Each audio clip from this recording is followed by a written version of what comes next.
पता नहीं किस जन्म की दुश्मनी निकाल रही हैं मुझसे। ऐसी छुई मुई बनकर बैठी रहती हैं जैसे मेरे आने से पहले 8-10 नौकर चाकर आगे पीछे फिरते रहते थे। थोड़ा बहुत हाथ पैर हिलाने से कौन सा शरीर पिघल या घिस जाएगा। इनका सब कुछ मेरे भरोसे छोड़कर बैठ जाएंगी। बाहर से थक कर आओ और फिर घर में आते ही रसोई में लग जाओ। वंदना खींचते हुए अपना सारा गुस्सा रसोई में बर्तनों पर निकाल रही थी।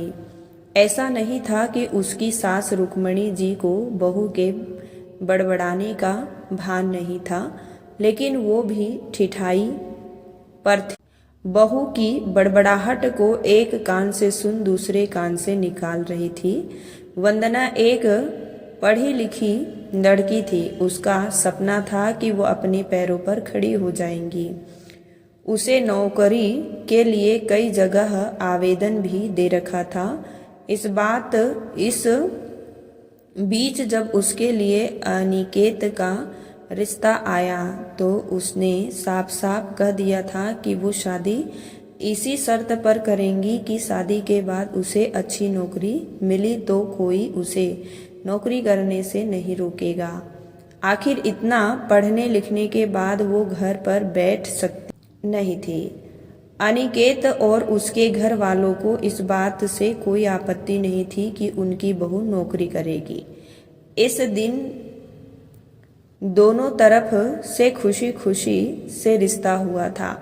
शादी के कुछ दिनों बाद ही वंदना ज्वाइनिंग लेटर आ गया।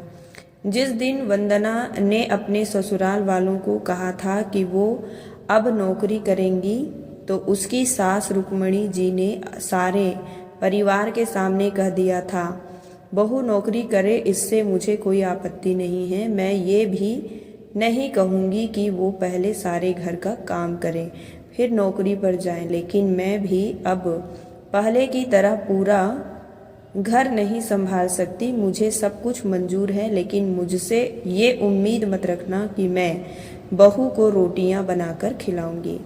मुझे पता है कि अगर मैं एक बार इस भंवर में फंस गई तो जिंदगी भर नहीं निकल पाऊंगी। उस वक्त सबको रुक्मणी जी की बातें सुनकर हैरान तो हुई थी। उनके पति ने तो ये भी कहा था कि मुझे नहीं पता था कि मेरी सीधी सरला पत्नी भी सास बनते ही अपना रूप बदल देगी। लेकिन इन सब बातों का रुक्मणी जी पर कोई असर नहीं हुआ। वो तो अपनी जिद पर अड़ी थी। खैर वंदना को तो नौकरी करनी ही थी, क्योंकि घर के थोड़े से काम के लिए वो अपनी इतनी अच्छी नौकरी तो नहीं छोड़ सकती थी।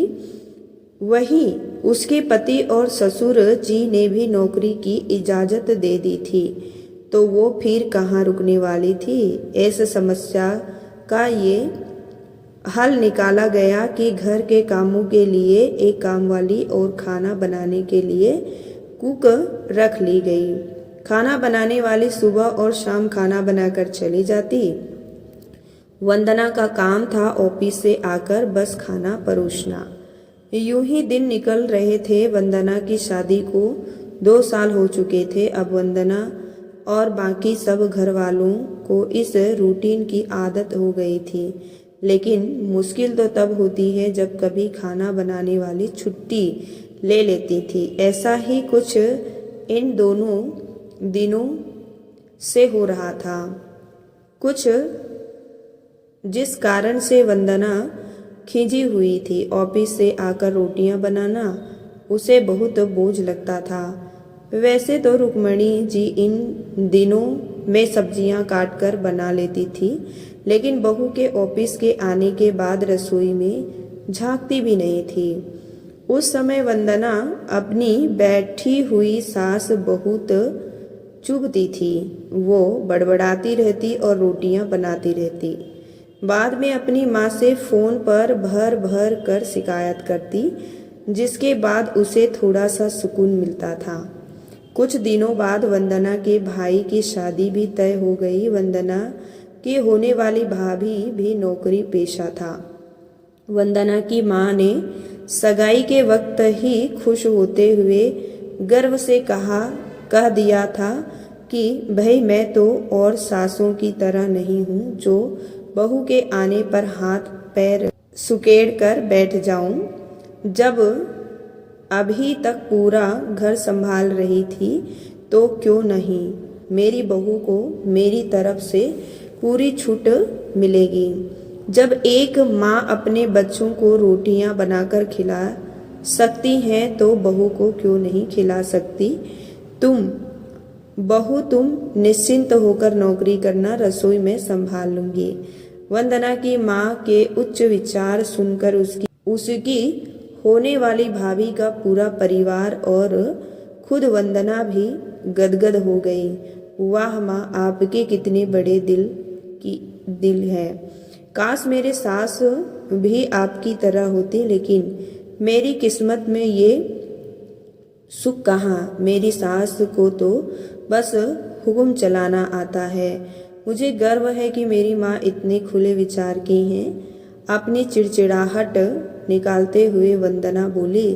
कुछ दिनों में ही वंदना के भाई की शादी हो गई और कुछ दिनों बाद ही वंदना की भाभी ने अपनी नौकरी ज्वाइन कर ली। वंदना की माँ भी अपनी बहू को हथेलियों पर रखती थी। सुबह उसका नाश्ता, टिफिन फिर रात का खाना भी तैयार करती थी। अपने हाथों से परोस कर सबको खाना खिलाती थी। उनकी बहू भी मम्मी जी करती हुई अपनी पसंद नापसंद बताती रहती थी, जिसे वंदना की माँ बड़े चाव से पूरा करने में लगी रहती थी। खुशी खुशी दिन बीत रहे थे, लेकिन ये प्रक्रिया धीरे धीरे अब उदासीनता में बदल रही थी। वंदना की भाभी को अब कुछ भी ना करने की आदत पड़ गई थी। एक दिन जब वंदना फोन पर अपनी माँ से बात कर रही थी तो उसकी माँ बस रो पड़ी। बेटा, मैं इतना करती हूँ तेरी भाभी के लिए, फिर भी उसे मेरी कद्र नहीं है। अब मेरी दी हुई छूट अब मुझ पर ही भारी पड़ने लगी है। क्या हुआ माँ, आप ऐसे क्यों बोल रही हैं? आप तो भाभी का मुझसे भी ज्यादा ध्यान रखती हैं। क्या भाभी ने आपसे कुछ कहा है? वंदना बेचैन होते हुए पूछने लगती है। कुछ क्या बेटा, अब तो सब कुछ वो मुझे ही कराती है। ऑफिस से आने के बाद एक गिलास पानी के लिए भी मुझे आवाज देती है। नाश्ते में थोड़ी देर हो जाए तो मदद करने के बजाय गुस्सा होकर यूं ही बिना खाए चली जाती है। आखिर मेरा भी कुछ आत्मसम्मान है या नहीं? मैं तो उसके लिए बस कामवाली बनकर रह गई हूँ। माँ, ये तो बहुत गलत बात है। आप भाई से साफ साफ कह क्यों नहीं देती हो कि अपनी बीवी की लगाम खींच कर रखें? माँ, आप माँ है, कोई नौकरानी नहीं। भाभी नौकरी करती है, इसका मतलब ये नहीं है कि आप हुक्म चलाएंगी। गरजते हुए वंदना बोली। किस मुंह से कहूँ बेटा, पहले तो खुद मैंने ही आगे बढ़कर कुल्हाड़ी अपने ही पैर में दे मारा, फिर शिकायत किससे करूं?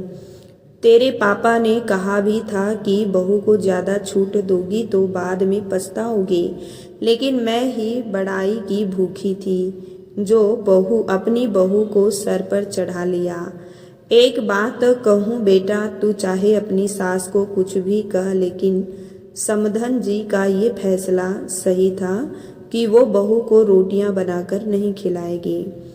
एक बार वो सबकी नजरों में बुरी अक्सर है ना, सास तो बन गई है, लेकिन आगे के लिए कम से कम अपना आत्मसम्मान तो बचा लिया।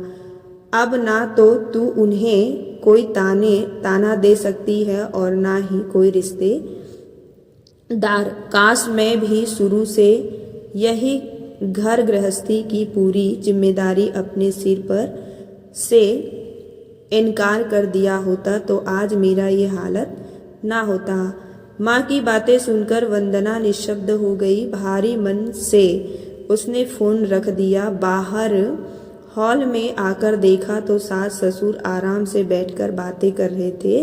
बातें करते करते उसकी सास अपने नाखूनों पर नेल पेंट लगा रही थी, जिसे देखकर ससुर जी उन्हें चिढ़ा रहे थे। अब बुढ़ापे में ये फैशन करके किसे दिखाओगी? मेरी तो नज़र भी कमज़ोर हो गई है, किसी को नहीं दिखाऊंगी। मैं तो अपनी खुशी के लिए लगाती हूँ। सारी उम्र तो घर गृहस्थ में उलझी रही, अब अवकाश का वक्त आया है तो अपने शौक तो पूरे कर लूं। पता नहीं कब भगवान के घर से बुलावा आ जाए। वंदना की सास मुस्कुराते हुए बोली, पता नहीं आज क्यों वंदना अपनी सास की बातें सुनकर चिढ़ नहीं रही थी, बल्कि वो भी मुस्कुरा उठी। सही तो कह रही है मम्मी जी, एक गृहिणी को अपने लिए वक्त भी कब मिलता है। पहले अपने बच्चों को पाल पोष कर बड़ा करो, फिर काम काजी बहू आ जाए तो उसे और उसके बच्चों को संभालो। काश मेरी माँ ने भी मेरी सास की तरह पहले ही कह दिया होता कि बहू को रोटियां बनाकर नहीं खिला सकती। दोस्तों, यह कहानी किसी की आत्मसम्मान को ठेस पहुंचाने वाली नहीं है, लेकिन एक सास को क्या करना चाहिए उसके बारे में यहाँ पर पूरा इस कहानी के माध्यम से दर्शाया गया है कि एक सास को कब और किस समय अपना समय निकालने का सही वक्त मिलता है।